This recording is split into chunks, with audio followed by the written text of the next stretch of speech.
sentimiento. Candela de este lado sentirán fuerte el movimiento. Los placazos reventando el mismo espacio. Lacras y monedas con el mágico. La tierra y su tonada, la lengua náhuatl, Semanagua, la cuica con mi clica que se aplique. No vivimos de los anagos, sino de toda esta crítica. El tata con machete y sin estudios me enseñó a cómo ganarme el billete y no dejarme fiar por toda esta gente que te vende puras mentiras. Me dijo no te alejes del maíz por los solotes, que esta tierra está rodeada de puro sopilote. De puro sopilote. Nechilikam ni temo wan chitemo ore ashilike de no kama kisatlam chikalaki santiquinte tlantinan al cato te amtitlaca zamelaka neiwanok niwa titlacuica pa la raza chiquita atlantic chiwa hualca iguan chua picasisque atlantic neki titemo atomi yartique amatzite cuasiahuyaque nitlamis caninotle necanitzizquilonzi nenimagultehuaxcatechitas que van tlapa quema owi Ea mikilkawas, nika onitlata, nikiskalti yeninato, nikihuilo caninaba que mapatio tlan machoto. Es caro lo que escribo, puto.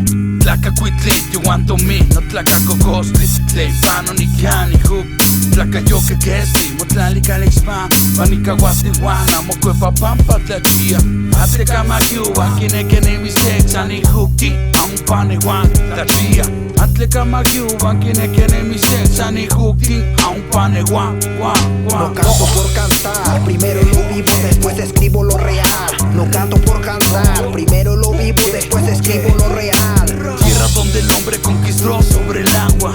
Tenochtitlan, Tenochtitlan. Tierra donde el águila devora los hocicón. Tenochtitlan.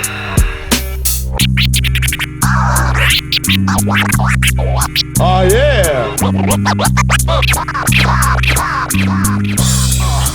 Es el mágico. Yo, Tlacacuitliti, Guantomi clandestino. mágico. Caninocha, Titlacuica, Lacras y monedas, family. Chiconita, loco. Clandestino. Es clandestino. Si alguien me pide que cante, me vuelvo caminador, porque pienso que el cantante que canta lo que otros piden es muy probable que olvide su oficio de sembrador. A mí me gusta cantar cuando algo me quema el pecho, pero cantar sin derecho, sin razón o sin porqué es algo que yo no sé, a pesar que otros lo han hecho. El aplauso suele ser halagador, razón, pero tanta reunión y aplaudir tanta tonada que el aplaudido gozaba lo pobre de su canción.